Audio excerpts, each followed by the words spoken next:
Every time I leave, I end up back at this diner. The fluorescent buzz was the first thing Evan noticed, a sharp, grating hum that seemed to drill into his skull. He squinted at the harsh lights of the diner's neon sign, blinking sluggishly in the haze of the desert night. He didn't remember pulling off the highway. Inside, the place was unnervingly pristine. The linoleum floor gleamed under the fluorescent lights, and the air smelled faintly of burnt coffee and lemon cleaner. A few patrons sat scattered in booths, silent and motionless. The waitress appeared almost immediately. She was tall and thin, with a crisp uniform and a smile that didn't quite reach her eyes. "Welcome, hun," she said, sliding a menu onto the counter. "Coffee?" Sure, thanks," Evan muttered, sitting down. The coffee arrived too quickly, steaming and black. Evan stared at the rippling surface, his reflection distorted and fragmented. He felt a gnawing unease but couldn't put his finger on why. "You look like you've been driving a while," the waitress said, leaning on the counter. "Yeah," Evan replied, though he couldn't remember how long he'd been driving or where he was headed. "Well, you're here now." Her smile stretched wider, her teeth too white against her red lipstick. Evan picked up the coffee but didn't drink it. His eyes drifted to the other patrons. They sat unnervingly still, faces slack, their food untouched.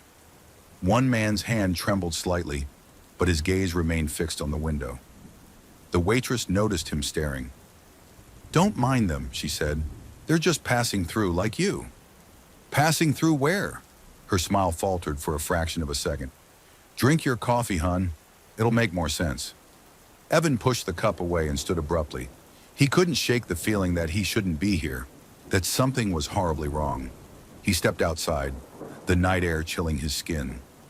His car sat alone in the parking lot, its headlights faint in the darkness. The highway stretched endlessly in both directions. As he drove, the unease didn't fade. He glanced at the clock on his dashboard, but it was frozen at 12:00. His phone, too, refused to turn on. The silence of the road pressed against him like a weight. Then, after what felt like hours, a flicker of light appeared in the distance. "No," he whispered, his knuckles white on the steering wheel. The diner's neon sign came into view, buzzing faintly. He slammed on the brakes and stared, his chest tightening. The parking lot was identical, even down to the faintly glowing cigarette butt on the ground. Against his better judgment, he went back inside. The waitress was waiting at the counter. "Back so soon?" Evan stumbled in, heart pounding. "What is this? What's happening to me?" She didn't answer, just poured another cup of coffee and slid it toward him. Evan backed away, shaking his head. He turned to the other patrons, hoping for answers, but they wouldn't meet his eyes. One of them, a woman in a faded sundress, slowly turned toward him. Her lips moved, forming words, but no sound came out. Evan bolted for the door, bursting into the night. He drove again, faster this time, pushing the car to its limit. The landscape blurred, the road stretching endlessly. When the diner appeared a third time, he didn't stop. He veered off the road, tearing through the desert brush. But no matter where he went, the diner's neon glow loomed on the horizon. His hands shook as the car sputtered to a halt. He screamed, slamming his fists against the steering wheel. "You'll feel better if you drink it," she said, her voice oddly soothing. As he sat there, the waitress's voice echoed in his mind. "You'll feel better if you drink it." Exhausted and defeated, he stumbled back into the diner. This time the patrons were gone. The clock on the wall was spinning wildly, its hands a blur. The waitress stood at the counter, her smile eerily calm. "What do you want from me?" Evan demanded. "It's not about what I want, hun," she said. "It's about what you need to remember." Evan's breath hitched. "Remember what?" The fluorescent lights flickered, and suddenly he wasn't in the diner anymore. He was back on the highway, headlights rushing toward him. The sound of screeching tires and twisting metal filled the air. He felt the impact, the sharp pain, and then nothing. The memory hit him like a punch to the gut. He staggered back, clutching the counter for support. "I died," he whispered. The waitress nodded, her smile fading into something almost sympathetic. "You did? Then why am I here?" Her eyes softened, and for the first time she looked tired. "Because you can't let go. Until you do, this is where you'll stay." Evan slumped into the nearest stool, his head in his hands. The truth was crushing, suffocating. He looked up and the clock on the wall had stopped. Midnight. Outside, the neon sign flickered again, the letters rearranging themselves into two mocking words. Welcome back. Story 2. Let's dive into an endless abyss of darkness where reality intertwines with imagination, and every step you take opens a door to the unknown. Prepare yourself for a story filled with mystery and suspense, carrying secrets that will send shivers down your spine. If you think you're ready to face the fear, you're in the right place. Let's begin. The graveyard shift. The graveyard shift at Rosewood General was always quiet, almost too quiet. As a night nurse, I had grown used to the stillness, the way the hum of fluorescent lights and the rhythmic beeping of monitors became a kind of eerie lullaby. But something about 3 a.m. always unsettled me. It was the hour when the air felt heavier, the shadows darker, and the silence sharper. That night started like any other. I was stationed on the surgical floor, where most patients were sedated or asleep. The hallways were dimly lit, stretching long and empty in both directions. My only companions were the occasional hum of the coffee machine in the break room and the faint creaks of the old building settling. At 2:57 a.m., I was sitting at the nurse's station, finishing up some notes on a patient's chart, when the overhead lights flickered. Just a quick flash, nothing unusual in an old hospital like this. But then the monitors at the station all blinked off, their screens going dark for a few heartbeats before rebooting. I stared at them, confused. Power outages were rare, and the backup generators usually kicked in instantly. That's when I heard it. A faint, wet, slapping sound echoed down the hall, coming from room 312, one of the empty post-op rooms. It was the kind of sound you'd expect from a mop dragging across a wet floor, or something else, something alive. I grabbed my flashlight and headed toward the room. My footsteps felt too loud in the silence, and the closer I got, the colder the air seemed to become. The door to room 312 was slightly ajar, the overhead light inside flickering sporadically. I pushed the door open with my foot, flashlight raised. The bed in the room was empty, its sheets pulled off and lying in a crumpled heap on the floor. But the wet sound continued, now coming from the corner near the window. My heart pounded as I swung the beam of my flashlight toward the noise. At first, I couldn't process what I was seeing. A figure was hunched over in the corner, its back to me. It wore a hospital gown, but the fabric was soaked, clinging to its skin with something dark and viscous. Its shoulders heaved as it made a sickening crunching noise, like someone biting into cartilage. I took a step back, my flashlight trembling in my hand. "Hello?" I whispered, my voice barely audible. The figure froze, the crunching sound ceasing abruptly. Slowly, it turned its head to look at me, and my stomach dropped. Its face, or what was left of it, was a grotesque mess. Flesh hung in loose, jagged strips, exposing muscle and bone beneath. One of its eyes was missing, leaving a hollow, oozing socket. Its mouth was smeared with blood, bits of what looked like raw meat clinging to its teeth. It smiled at me. A low, guttural growl escaped its throat as it rose to its feet, its movements jerky and unnatural, like a marionette being yanked upright. It took a step toward me, and that's when I saw what it had been feeding on. A dismembered arm, its fingers still twitching. The arm's wedding ring caught the light, and I recognized it. It belonged to one of the surgeons who'd been working late that night.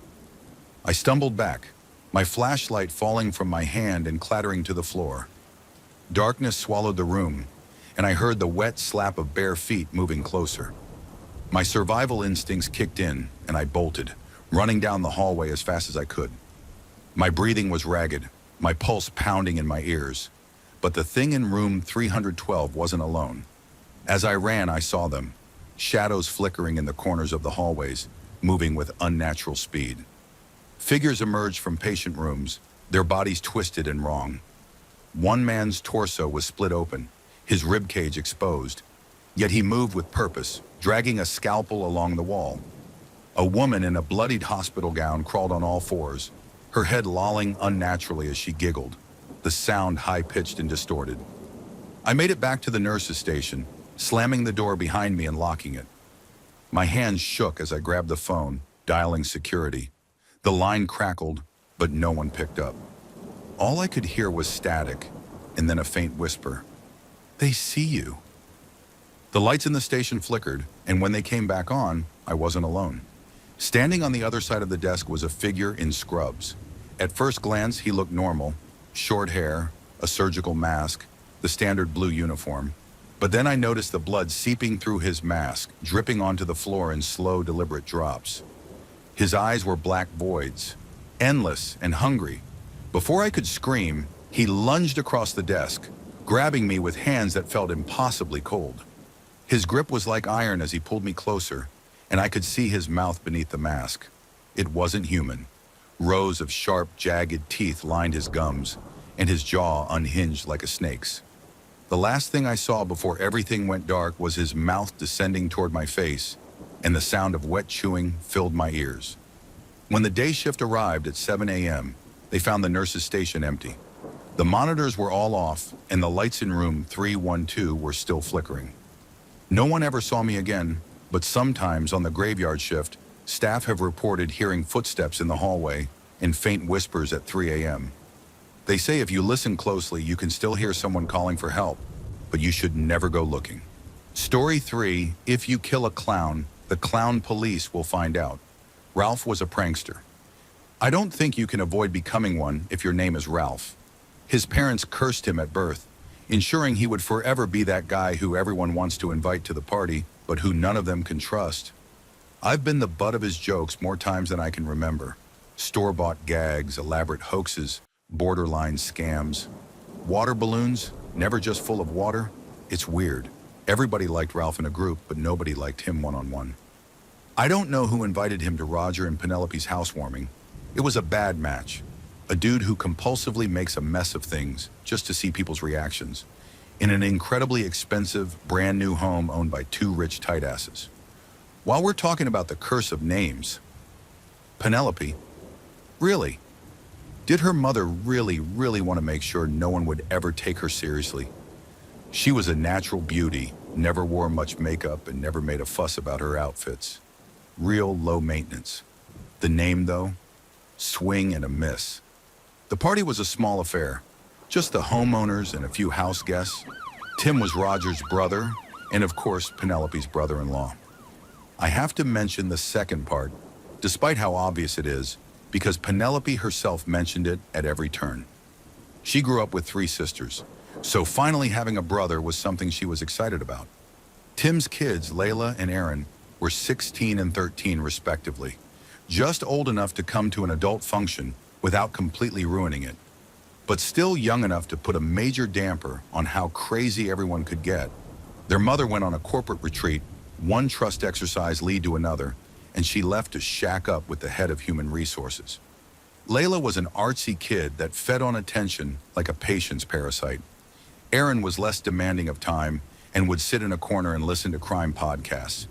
If you're thinking about which one was older, you're probably picturing the wrong one. Paul was a screenwriter, at least in name, since nothing he sold had ever been produced. Every time you met Paul, every conversation that kicked off, he had a new project that was about to blow up. It's Golden Girls meets Breaking Bad. It's Nightmare on Elm Street meets The Matrix. It's Jurassic Park meets Diving Miss Daisy. No one ever asked what happened to each previous endeavor, since it was obvious everything he touched was condemned to development hell. Brent owned a high-end restaurant in the city, and despite the fact he never said a word about it, we all knew he was about to start a chain. He had been spending a lot of time in mysterious meetings lately, and a few loose-lipped staffers got the gossip going well enough for the idea to spread to his friends and associates. He knew Roger in high school, and the restaurant was actually where he took Penelope on their first date. She was no doubt impressed, not realizing Brent would never charge him. Then there was me, a guy who inherited his father's tire shop and drank in the office, while the place essentially ran itself. Roger and I were lifeguards in college. We had systems and routines for picking up hot girls, and when some kid almost drowned one day, we legitimately forgot it was our job for a good half second. Relax, the kid was pretty much okay. If I had to guess, I would say Paul probably invited Ralph, hoping something wild would happen that he could then write a movie about. It wasn't long into the party when the prank was revealed, probably one of a couple he had planned.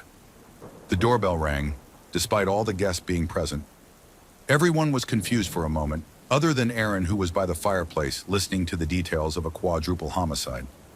Ralph's previously stone-faced demeanor broke immediately, a shit-eating grin uncontrollably bursting free.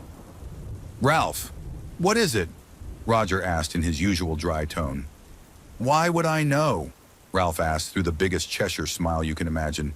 "You guys are so suspicious. Who hurt you?" "You." Roger replied just as flatly. "You hurt us." Ralph shrugged and backed out of the room, on his way to answer the door. "What? I thought the party could use a stripper." Tim's grip on his whiskey glass visibly tightened as he drew in a sharp breath and looked toward his daughters. Erin was still ignoring the world around her, while Layla shot up from her seat and let out an excited gasp. "Sex work is real work. We should support women in whatever societal role they choose." Layla nodded emphatically, as if admonishing Tim for something he hadn't even said yet. "That thinking's not gonna turn out good," Brent quietly remarked as he and Tim locked glares. "I'm handling it," Tim snapped. Paul perked up at the mention of a stripper. I don't know if he thought no one would notice, or if he just didn't care. Ralph returned and, with a flourish, gestured to the dimly lit hallway leading into the room. "Ladies and gentlemen, children of two ages, I give you tonight's entertainment." "This isn't appropriate," Roger scolded. "Pay her and send her off." Brent agreed. Suddenly, a burst of color and noise erupted from the hallway in a flurry of awkward, unbalanced movement. It was Clown, a birthday clown. "Ralph!" Roger let out a huge belly laugh, releasing everyone else's tension through his guffaws. Penelope was stunned. She was relatively new to Ralph's antics, at least compared to the rest of us. She just stared, jaw hanging open, as the painted fool for hire honked a horn, tripped over his own feet, and wobbled around the room singing "Happy Birthday" in a cartoonish, goofy voice. Layla ran to her sister's side and tapped her on the shoulder, pointing to the clown. "Sis, look, Dad's friend got a physical performer for an in-person experience." Erin pulled her earpods out, took one unenthusiastic look at the spectacle, and said, quote, "Kill me. I'm Mr. Muffins. What's your name?" The clown, Mr. Muffins, asked Roger. "Marlon Brando." Roger answered, chuckling through the words. "Nice to meet you, Marlon. Can I call you Stanley?" The clown shook Roger's hand, acting as if Roger's grip crushed his hand. "Oof! You slapped Stella with that hand?" Mr. Muffin's first act was to make balloon animals for everyone. A dog, a cat, the usual. Brent asked for a monkey, and in a fitting turnabout of pranking, Ralph got a completely untouched snake balloon. Penelope was still quiet as she studied the balloon giraffe in her hands. "Hey, your favorite," Roger pointed out, still thrilled. "What made you become a clown?" Paul asked, throwing his arm over Mr. Muffin's shoulder and taking him aside. "Are you actually happy, or is the smile makeup deep? You know the red nose you're wearing is a reference to the red nose of an alcoholic, right?" "Come on, Paul," Tim called after him. "Not everything is a character study. Let him entertain the kids." Brent was bringing a handmade, organic, fair trade artisan cake out of the oven as Mr. Muffins moved on to the next game. Hide and seek. "Cake has to cool," Brent noted. "We have more than enough time." Ralph slipped in. "Cocktails after." "Why not?" Roger added. With that, everyone found hiding spots throughout the house. It wasn't hard. This was an expansive, three-story monster of a home, and the more you explored, the more you understood the scope of just how wealthy Roger was. I don't know where everyone else went, but I pulled open a hatch to the attic, climbed up, and pulled it closed behind me. Since the house was newly built and the owners had just moved in, there was nothing else to hide behind after that. Layla volunteered to be it and to find all the others. Surprise. The attic was nice. Nicer than my first apartment by far. Bigger, too. I could have just started living up there, and there was a good chance no one would have ever noticed. Even the moon outside the attic window looked bigger than the one common folk get to see. It was weird. Just when it was finally sinking in just how long it would take for a hyperactive child to find 9 people, clown included, in the house to end all houses, a loud sound rang out. Layla was screaming, and it wasn't a "Dad bought me my first car" scream. It was a "Someone is dragging me into a car" scream. Muffled by countless walls and 2 floors, the shriek was still unsettling and clearly one of terror. Dropping out of the attic and fumbling with my cell phone, I made my way through hall after hall, down the plunging mahogany staircase, back to the living room below, where we had gathered in the first place. I arrived to find the others already there, lined up shoulder to shoulder and staring at something I couldn't see quite yet. Tim had his kids gripped tight to each side as they held his midsection. As I joined the lineup, I saw the reason for the scream. Mr. Muffin stood in the center of the living room, wobbling on unsteady legs, blood pouring from an open gash along the top of his bald head. His miniature derby hat had fallen off and was floating like a paper boat in the growing red pool collecting at his feet. Mr. Muffins was holding his temples with his gloved hands, now stained bright scarlet, and it looked like he could have been holding his own head together. "I tell ya," Mr. Muffins groaned, "I got a splitting headache." In one quick, unsteady motion, Mr. Muffins lost his balance, stumbled forward into the kitchen, and fell face first into Brent's cake. He slid off of the counter and landed on his back as a whoopee cushion hidden in his pants let out a long, slapping fart. What happened?" Ralph asked, dumbstruck. I'd never seen him authentically shaken before. "An accident, clearly." Roger shook his head as if he was trying to get his thoughts to clear like a Polaroid picture. "He must have fallen and hit his head."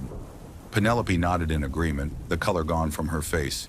"He was falling all around anyway. That's his whole thing." Slowly and methodically, Paul walked to the fireplace and picked up a fire poker from the floor. He turned it over in his hands a few times, then turned back to the group, showing us the blood and tissue still clinging to the business end.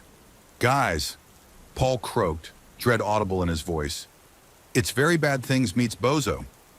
I dialed 911, and we all sat around, waiting for help to arrive.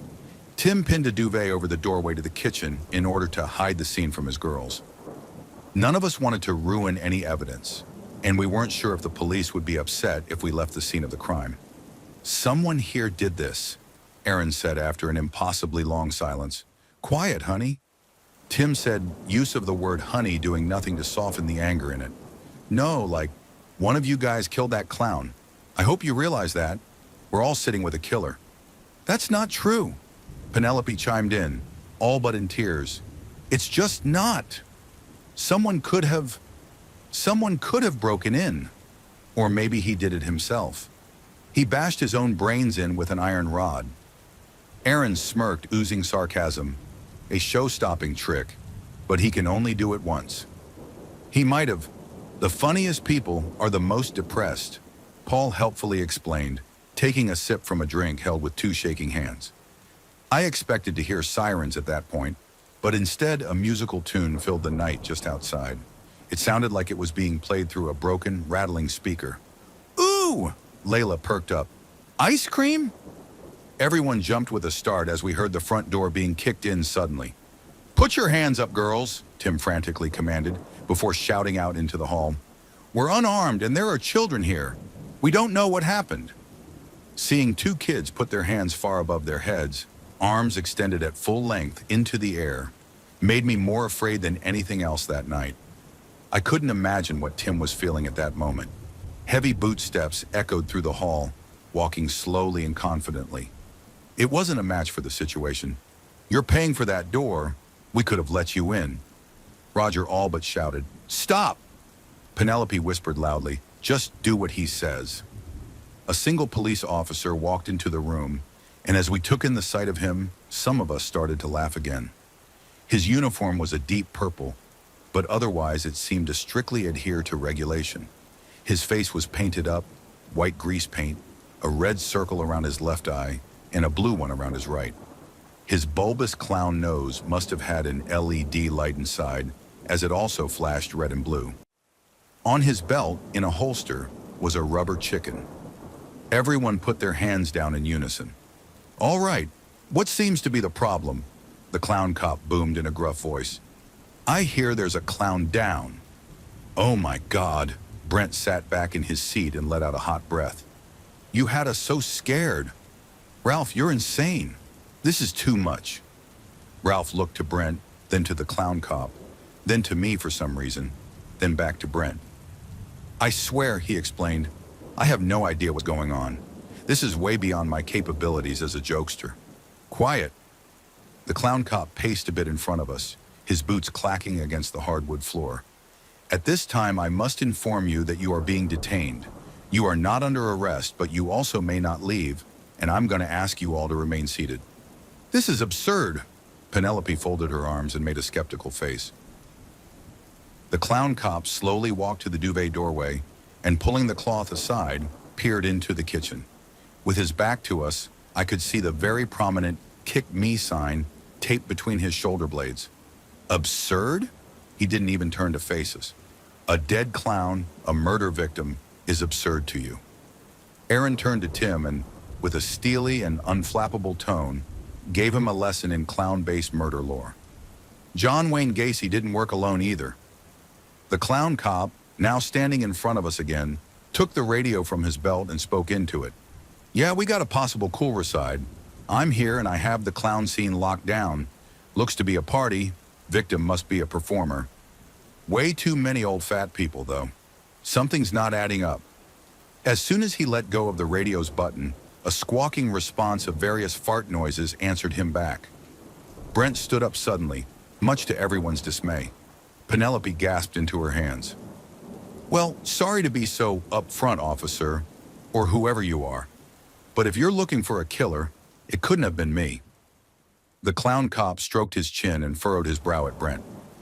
And why might that be, boss? Brent lifted his arm to about chest height and stopped. Spinal injury.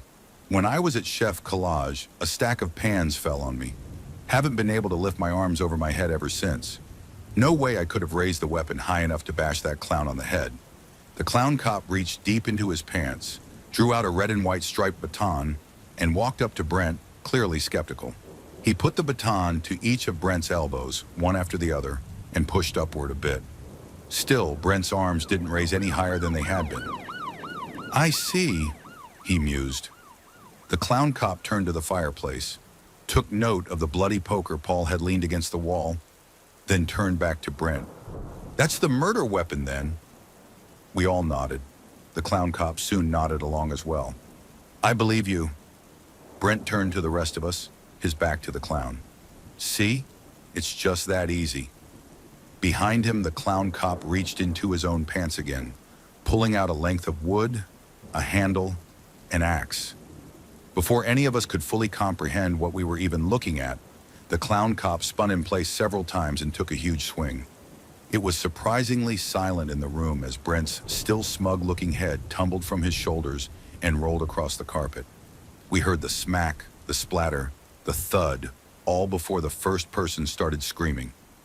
What are you doing? Roger yelled, standing up now despite how it worked out for Brent. The clown cop answered without hesitation. Eliminating suspects. I'm gonna need your name and badge number. Paul mumbled, wide-eyed, wavering on the edge of going into shock. No problem, sir. The clown cop shoved the axe back down his pants and gave his leg a shake. It's Officer Oscar Oxifer, and my badge doesn't have a number. I found it in a box of Clown Krispies. Ralph jumped up and made a run for it, bolting past Officer Oxifer and leaving everyone in the dust. Oxifer turned slightly, his arms seeming to dislocate and extend beyond normal limits, grabbing Ralph by his belt and throwing him to the floor as if he'd been yanked back by a large rubber band. Please, sir. Oxifer remained eerily professional sounding. Don't make me tell long arm of the law jokes. It's tired material. He reached down his pants with both hands, jiggled around in there for an uncomfortable amount of time, then drew out a notepad and pencil with each hand. All right, walk me through the series of events that lead us to this situation. We made Ralph explain what happened. Since it was entirely his fault in our estimation, he went through why he had hired Mr. Muffins, what agency he had called, where he saw the ad posted, everything right up to the point of playing hide and seek. Where did everyone hide? Officer Oxifer asked. Tim and I had been exchanging looks whenever the clown cop wasn't watching. Through hand motions and meaningful stares, I had gotten across the idea that I knew how to get him and his girls out of the house. He was waiting on me for when and how. We should all go back to where we hid. You know, to recreate our steps. I blurted out, trying to sound as concerned and as helpful as I could be. I was under a table in the hall, said Roger. He was red-faced and sweating bullets, clasping Penelope's hand like if he let her go, they'd be separated forever. I was under a bed on the second floor, Penelope added. Paul finished what was left of his drink. Closet, second floor. Penelope's closet, but I didn't know before I got in. Tim started to speak up, but I subtly put my finger to my lips to silently shush him. I was in the garage, Ralph cleared his throat. In the sports car, pretending to drive it. I saw where Tim hid. I stood alongside Roger. I saw him and the girls hide in the attic. Layla looked confused. No, that's not, she started. Shh. Tim fussed with her hair nervously. He saw where we hid, honey. It must not have been a good spot. We can admit it. Tim took the girls up in the attic, I repeated, turning back to look at the three of them. Right? Yeah. Tim nodded deeply, overselling the lie. The girls and I hid in the attic. Since I had actually been the one up there, I had to tell a second lie to the cop and come up with a fake hiding spot quickly. I was, in the shower, one of the showers. All right, everyone to their places then, Officer Oxifer commanded with a few finger snaps. I'm sure every last one of us was thinking of running, but given the impossible feats we had seen out of this civil servant circus freak, it wasn't very clear how to do so. I pulled Tim aside as we all left the living room, Oxifer watching over us like a hawk. There's a window in the attic, leads to some lattice. When we're hiding, take your kids and go. I whispered as quickly as I could manage. Yeah, no shit, I will. Time whispered back, you know I didn't do it, right? I don't care. I growled, if you did it, good. Right about now, I wish I had done it. Officer Oxifer was a chilling presence as he followed the group to the first hiding location. So, I was under this table, Roger said as he got on all fours with a groan. In fact, I hit my head on the overhang. You can see here where I chipped it. Officer Oxifer knelt down next to Roger and studied a small break in the wood, then looked to Roger's head, where he must have seen a red mark from the collision. Well, I'll be damned. Oxifer grumbled, this is where you were. Officer Oxifer stood up, his hands diving into his pants. No! Penelope shouted. No, no, no! Paul and Ralph held her back as Roger looked up from his place on the floor, just in time to see a sledgehammer being brought down on his back. We rushed Penelope out of the hall, none of us looking back as the sound of metal battering meat sounded over and over and over again. Another suspect crossed off, Officer Oxifer proudly stated as he joined us again. Penelope was a sobbing heap. Ralph reached for the handkerchief in her blouse pocket, I guess to wipe away the tears and snot running down her cheeks as she was inconsolably weeping, but she batted his hand away. Leave me be! Just leave me to die! She screamed. The rest of us got to our hiding spots without incident. I was the last to hide, since I wanted to make sure Tim, Layla, and Aaron got to the attic. They closed the door from inside as Officer Oxifer and I stood watching from the floor below. It wasn't until that moment that I felt the chill run up my spine. At no point had I realized I was ensuring I'd be alone with the clown cop. Just him and me side by side in a swelling silence. The stillness was broken by another scream. It was a war cry. Ah! Both Oxifer and I turned on our heels to see Paul, necktie flapping behind him, as he came running toward the both of us, an umbrella in his hand, held like a spear. Paul, no! I shouted. Not for my safety, not for Oxifer's, but for his. The distance was closed quickly as Paul buried the pointed end of the umbrella into Officer Oxifer's chest. Oxifer stumbled backward and fell to the floor. Paul stood, huffing and puffing, as I rushed behind him. Paul! I did it! I killed him! The clown? Yes. Wait, which clown do you mean? The original one. What? Number I meant the cop. I killed the cop clown. But not the first one. Right. Because I was wondering, Since you picked up that fireplace poker and got your fingerprints on it in front of everyone, it seemed like you might have done it to explain why you had touched it. That'd be a very obvious and pedestrian clue. I'm a writer. I, of all people, would have thought not to do that if I were guilty. I yelled out in surprise as Officer Oxifer sat bolt upright. He got to his feet, pulled the umbrella out of his chest, and ripped open his shirt.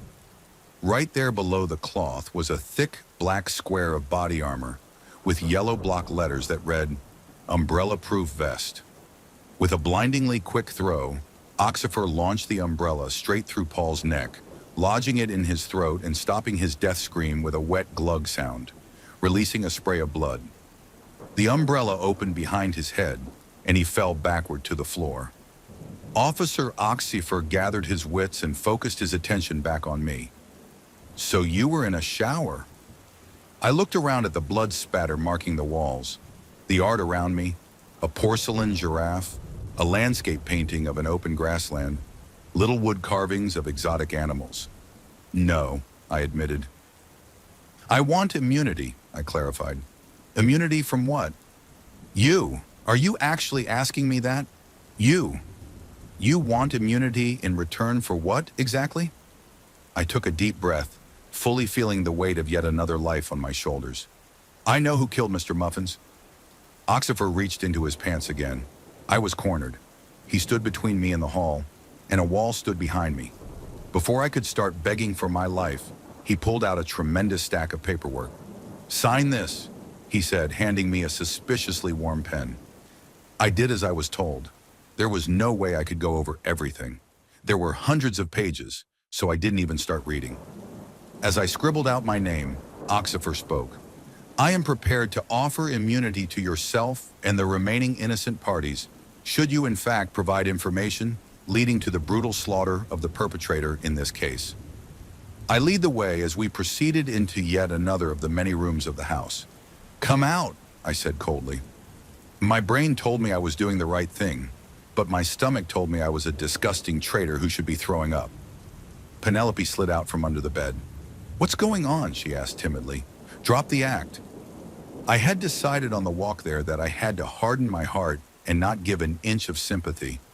"You did this to us. You started this whole thing, and there's an increasing amount of blood on your hands." Penelope had to face the two of us now, unlikely partners in the weirdest investigation to ever take place. "You caved in Mr. Muffins's skull." Penelope turned away from us dramatically, clasping her hands together. "Why did you do it?" Oxifer asked. "Did he catch you cheating with someone in the house? Did he see you snorting an illegal substance? Or are you just a killjoy, a bigot who has a grudge against all clown kind?" "She doesn't hate clowns." I stared hard at her back. "She is one." Penelope gasped and turned back toward me again, a hard look of betrayal in her eyes. Unfazed, I grabbed the handkerchief from her blouse pocket, and just as I expected, it kept going no matter how long I pulled. Handkerchief after handkerchief, color after color. I had proven my point. When Mr. Muffins showed up, you were surprised, not because he was a clown, but because he was a clown you recognize. Sure, you're not wearing any makeup now, and you dress very modestly these days, so you thought maybe he wouldn't recognize you in turn. However, when he made your balloon animal, a giraffe, your favorite, you knew that he knew, and what's worse, he knew that you knew you knew. "It's true." She fell to her knees, clasping my shoe in one hand and Oxifer's boot in the other. "He was my ex. I ran away from the big top just to get away from him. Oh, he was a beast, a monster. I tried to get a restraining order against him, but the courtroom was a circus. I changed my entire identity, but it still wasn't enough." "Sir, you don't want to be here for this?" Oxifer said, ushering me out of the room. "You're still going to kill her, even though she's one of you?" I asked. I had been holding out hope that this wouldn't happen, but either way, the ordeal had to end. "Just keep moving. I have to pull an entire electric chair out of my pants, and it's best you don't see that." I got Ralph from the garage, and without any better ideas, we stood idly in the living room yet again. I explained everything that happened, but I think Ralph didn't believe most of it. "We have to kill him," Ralph insisted. "I don't think we can." I tried to get it through to him, to no avail. After what he did to Brent, to Roger, to all of them, is Tim okay? What about the girls? The lights dimmed for a moment. Tim got them out. But the rest? Shit, man, we have to kill this freak of nature.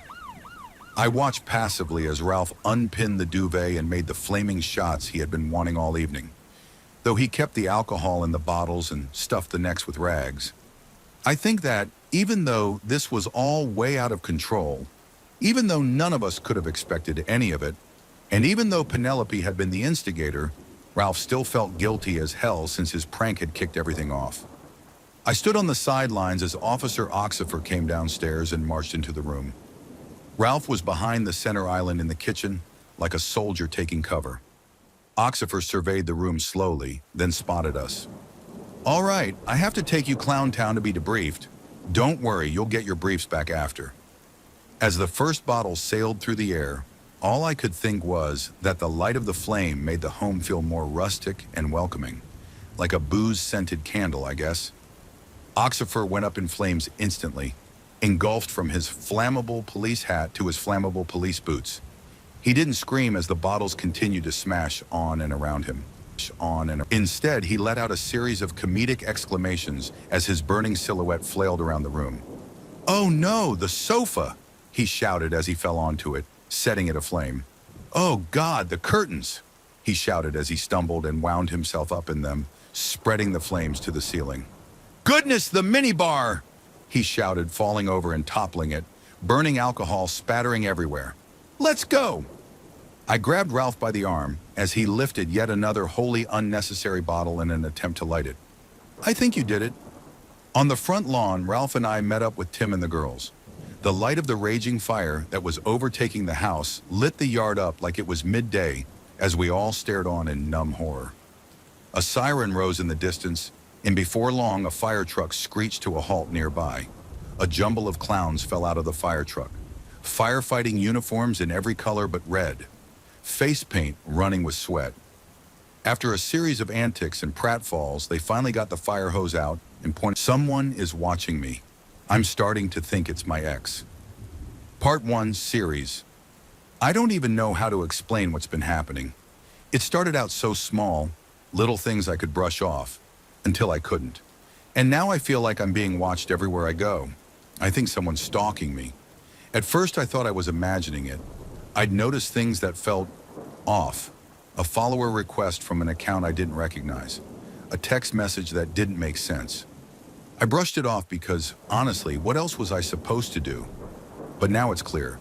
Whoever this is, they've been planning this for a long time. The first real sign was a text I got while I was out with friends. Last weekend, we went to this bar downtown, just me and my two closest friends, Sarah and Jess. It was packed, so loud you could barely hear yourself think, which was kind of the point. I wanted to get out of my head for a while. Sarah, of course, was on one of her true crime kicks, teasing me about Ryan, my boyfriend. "Okay, but seriously," she said, swirling her cocktail. "What's the deal with Ryan? Too good to be true vibes. I'm calling it now. Serial killer." I laughed. "He's not a serial killer." She grinned. "Says every girl in a Netflix doc before she ends up in a ditch." "God, Sarah," Jess groaned, rolling her eyes. "Not everything's a crime show. I'm just saying, if he's that perfect, something's got to give." I rolled my eyes and tried to laugh it off, but when I said, "There's no catch, he's just nice." After Ethan, I needed nice. The mood at the table shifted. Even now, I wish I hadn't said his name. Ethan is my ex. We broke up 6 months ago, and it was bad. Like restraining order bad. He was controlling, obsessive, and toward the end, I started to think he might snap. I blocked him on everything, changed my number, even moved apartments. As far as I knew, he was gone, until the text. Ryan texted me around 9 saying he was on his way to meet us. A minute later, I got another notification. It wasn't from Ryan. "Unknown number. That dress looks nice on you tonight." I froze, my stomach flipped as I stared at the message. I tried to tell myself it was a coincidence, some kind of prank, but the way my chest tightened told me I didn't believe that. "What's wrong?" Sarah asked. "Nothing," I lied, locking my phone and sliding it into my bag. "Just a spam text." I forced a smile, tried to laugh at their jokes, but I couldn't shake the feeling. It followed me all night, the sense of being watched. Ryan showed up a little while later. He kissed my cheek and slipped his arm around me like he always does, steady and reassuring. For a second, I let myself relax. But then my phone buzzed again. I didn't check it this time. I couldn't. Not in front of him. The rest of the night passed in a blur. We stayed out late, drinking and laughing. But my mind was somewhere else. When we walked back to my car, the streets were empty. Too empty. Ryan offered to drive me home, and I handed him the keys without thinking. As I opened the passenger door, I froze. There was a folded piece of paper sitting on the seat. My heart was pounding as I reached for it, my hands trembling. I unfolded it slowly, and my stomach dropped. The handwriting was neat, deliberate, and unmistakably personal. "You're better than this. I'll prove it." I spun around, scanning the street. There was no one. "Everything okay?" Ryan asked from the driver's seat. I shoved the note into my bag and forced a smile. "Yeah, fine. Let's just go." But it wasn't fine. When I got home, I stayed up half the night staring at that note. I told myself it was a prank, some random creep. But the handwriting, it was his. I know it was. And then my phone buzzed again. Tonalto number. "Sweet dreams, Mia." I didn't sleep that night. I kept hearing noises, footsteps outside my window. I told myself I was imagining it, but deep down I knew. He's watching me. The haunting at Hollow Manor. On a bitterly cold and silent night, Adam decided to do what no one else in his town dared: explore the infamous Hollow Manor. The mansion stood on the edge of the woods, shrouded in darkness and mystery, its decaying walls harboring decades of eerie legends. Tales of ghostly apparitions, spine-chilling whispers, and inexplicable lights had kept everyone away. But Adam's curiosity refused to let him rest. Armed with a flashlight, a camera, and a mixture of bravery and foolishness, Adam approached the towering front door. It groaned as it swung open, revealing an entryway bathed in darkness. The air inside was damp, carrying a scent of rot and abandonment. His flashlight beam danced across the crumbling wallpaper and a grand, dust-covered chandelier hanging precariously from the ceiling. Each step Adam took echoed unnaturally in the vast emptiness. The silence felt alive, as if the house were holding its breath, watching his every move. He entered the dining room, where a long, dilapidated table stretched across the space. Chairs were toppled, and the remains of a once elegant tablecloth clung to the wood in tattered shreds. A sudden sound broke the silence, a faint but unmistakable thud from upstairs. Adam froze, his heart pounding. The stories he had heard as a child surged back into his mind, but his curiosity pushed him onward. Slowly he climbed the grand staircase, each creaking step amplifying his growing unease. At the top, a hallway stretched before him, lined with closed doors. His flashlight illuminated peeling paint and cobwebs, but one door stood out. It was slightly ajar, and a faint, flickering light seeped through the gap. Swallowing his fear, Adam pushed the door open. The room was a child's bedroom, frozen in time. Toys were scattered on the floor, and a small bed sat neatly made. In the corner, a rocking chair swayed gently, though no breeze could reach it. Adam hesitated, but the eerie silence urged him to speak. "Hello? Is someone here?" he called out, his voice trembling. The chair stopped abruptly. Adam's flashlight flickered, and the room grew unnaturally cold. He felt a presence behind him, and when he turned toward the mirror on the wall, his blood ran cold. A little girl in a tattered dress stood in the reflection, her hollow black eyes staring directly at him. He spun around, but no one was there. The sound of laughter, soft and childlike, filled the room. It echoed around him, growing louder and more menacing. Adam stumbled backward, his camera slipping from his grasp and hitting the floor. The door slammed shut, trapping him inside. Panic set in as the room seemed to come alive. Shadows twisted and swirled, forming shapes that reached out toward him. The child's laughter morphed into a guttural scream, and the walls seemed to close in. Desperate, Adam grabbed his camera and flung open the door, bolting down the hall. As he reached the staircase, the entire house seemed to awaken. Doors banged violently, The floorboards groaned as if something heavy moved beneath them, and whispers called his name from every corner. He sprinted down the stairs, but the front door wouldn't budge. Adam slammed his shoulder against it until it finally gave way, throwing him into the cold night. He gasped for air and turned to look back at the house. The windows glowed with a sickly red light, and in the uppermost window, a shadowy figure stood watching him. Its hollow eyes burned into his soul. Adam ran without looking back, his heart pounding like a drum. Though he escaped the house, the nightmares followed him, and he never spoke of what he saw inside Hollow Manor. But the house remains, waiting for its next visitor, the tragic tale of Sherry Smith. In late May 1981, Sherry Smith had just graduated from Lexington High School in South Carolina, USA. Excited about finishing high school and stepping into a new phase of life, Sherry planned a celebratory party with her friends. After the party, Sherry was supposed to return home at around 4 p.m. Her father, Bob Smith, noticed her car parked at the end of the street near their house. Assuming Sherry was coming inside shortly, he continued with his activities. 10 minutes passed and Sherry had yet to enter the house. Concerned, Bob went outside to check on her. To his shock, the car's engine was still running. The driver's door was open, Sherry's purse was inside, but she was nowhere to be found. Even more alarming, he saw footprints leading from the car to the mailbox nearby, where letters were scattered.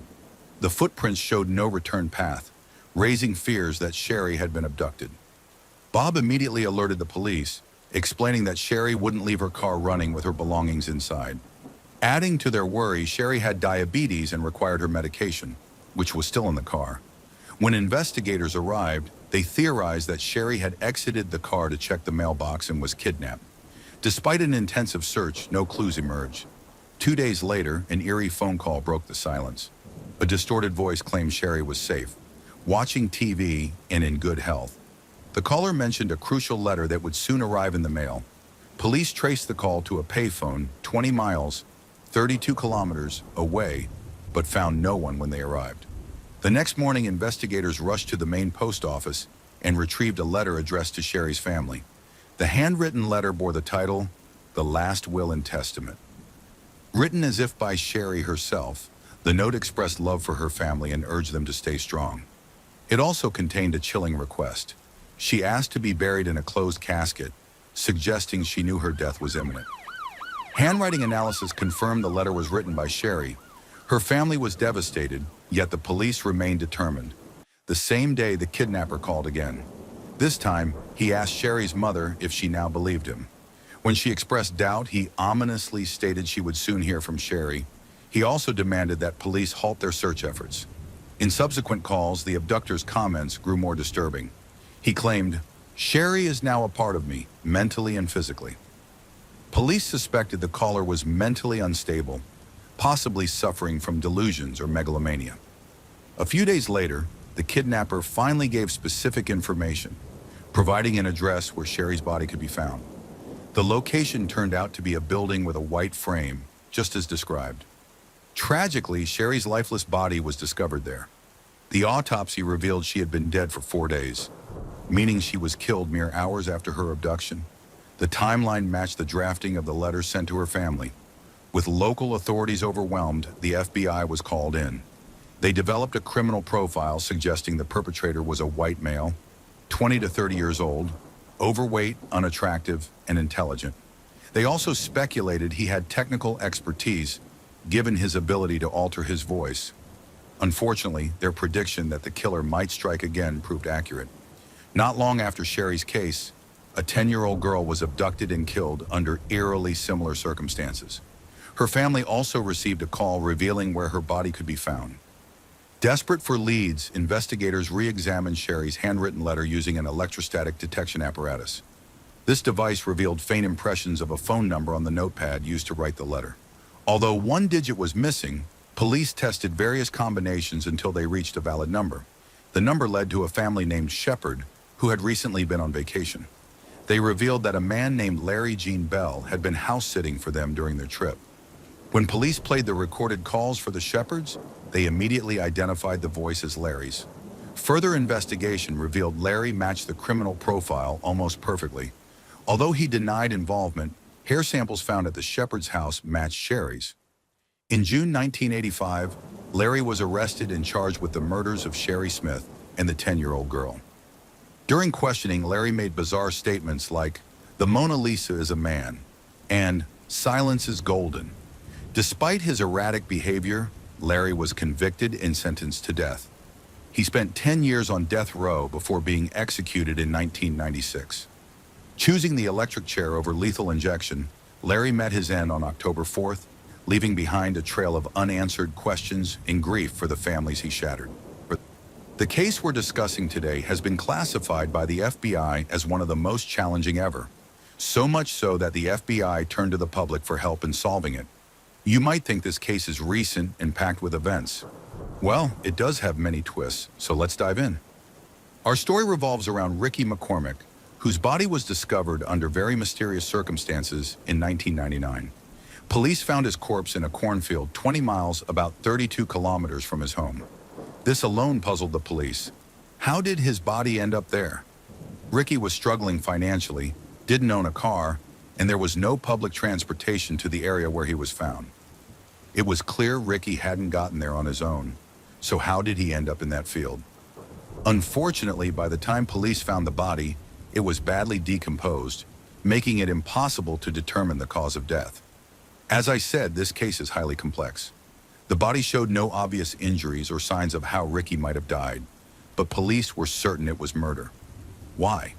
Because the location where his body was found had a history of violent crimes, making them confident this was yet another murder in the area. What made the case even more baffling was that, during their search of the scene, the only thing police found in Ricky's pocket was 2 sheets of paper. On them were a series of letters and symbols that looked like random scribbles but were believed by police to be encoded messages. Unable to decipher them, they sought help from the FBI's cryptanalysis experts, hoping the code might lead to a clue that could solve the case. The investigation dragged on for years without progress. Despite their best efforts, the FBI couldn't crack the code. In 2009, a decade after Ricky's death, the police turned to the American Cryptogram Association, an organization specializing in code breaking since the 1930s. However, even they failed to decode the symbols. In 2011, 12 years after Ricky's death, the FBI took an unprecedented step. They published the coded notes on their website and asked the public for help, stating, "We are very skilled at what we do, but we need your assistance with this case because cracking this code could be the key to solving a murder." The last time anyone saw Ricky alive was 2 days before his death, at a hospital emergency room where he sought treatment for heart and lung problems. This detail might suggest that Ricky died of natural causes, such as a heart attack. However, police and the FBI continued investigating the case for over 15 years, which makes it hard to believe the cause of death was natural. This led many to wonder, is there something the police aren't telling us? Their handling of the case suggested they had information they weren't sharing with the public, possibly to avoid tipping off the perpetrator. The only hope of solving this case lies in those coded notes. But what if the writing isn't a code at all? What if it's just meaningless scribbles? Why are the police so sure it's a cipher? The FBI responded to this question in 2011, citing Ricky's mother, who claimed that her son had been writing in a secret language since childhood, a language even she didn't understand. But a year later, a newspaper cast doubt on this claim, reporting that Ricky's mother had said her son could barely write his own name and had mental health challenges, likely making the notes meaningless scribbles. What's even more suspicious is that the same newspaper revealed the police hadn't told Ricky's family about the coded notes. His family only learned of them in 2011 when the FBI published them online to seek help. So, who do we believe? The FBI or Ricky's family? One detail might tip the scales in favor of the family's account. After the newspaper reports emerged, the FBI quietly removed the part of their statement where they claimed Ricky's mother said he wrote in a secret language. Why did they delete it? The midnight train. It was a cold, moonless night when Sarah boarded the last train home. She had missed her earlier ride and found herself stranded in a near-deserted station. The air was eerily still, and the only sound came from the faint hum of fluorescent lights flickering overhead. When the train pulled into the platform, its rusty exterior and dimly lit windows gave it an unsettling appearance. but she had no choice. Inside, the train was nearly empty. She chose a seat by the window, the dim glow from the station receding as the train began its journey. The sound of the wheels clattering on the tracks echoed through the empty carriage. Sarah noticed something odd. The seats were old, torn in places, and the lights flickered sporadically, casting strange shadows. As the train passed through tunnels, the world outside the window disappeared, leaving only her reflection staring back.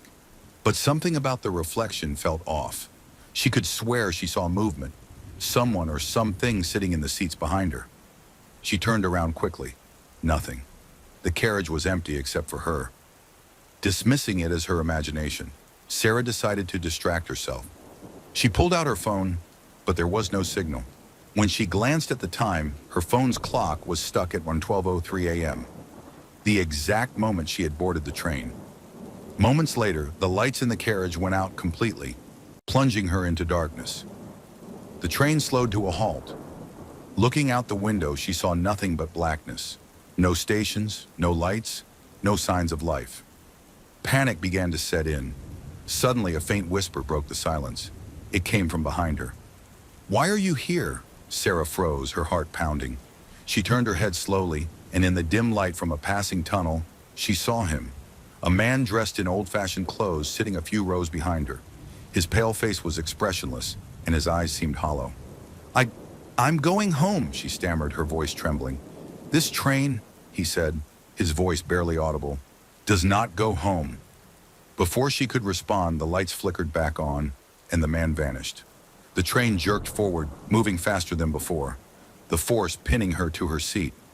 Outside, the scenery changed. Instead of tunnels or towns, she saw fields of fog, where shadowy figures stood motionless, their faces hidden. Terrified, Sarah tried to pull the emergency stop, but the lever was frozen in place. The train's windows began to frost over, and she felt an icy chill creeping up her spine. The whispers grew louder, filling the carriage with unintelligible words. Just as she thought she couldn't take it anymore, the train screeched to a stop. The doors opened, revealing a platform shrouded in mist. A single sign hung above. "Final stop." Sarah hesitated but felt an unseen force urging her to step out. As she did, the train doors slammed shut behind her, and it disappeared into the fog. She stood alone on the platform, her breath visible in the cold air. From the mist emerged figures, silent, shadowy passengers, slowly approaching her. Their hollow eyes seemed to pierce through her soul. Then she realized the horrifying truth. She had boarded a train meant for the dead. No one ever saw Sarah again, but on cold, moonless nights, some passengers claimed to see her reflection in the windows of passing trains, forever searching for a way back home.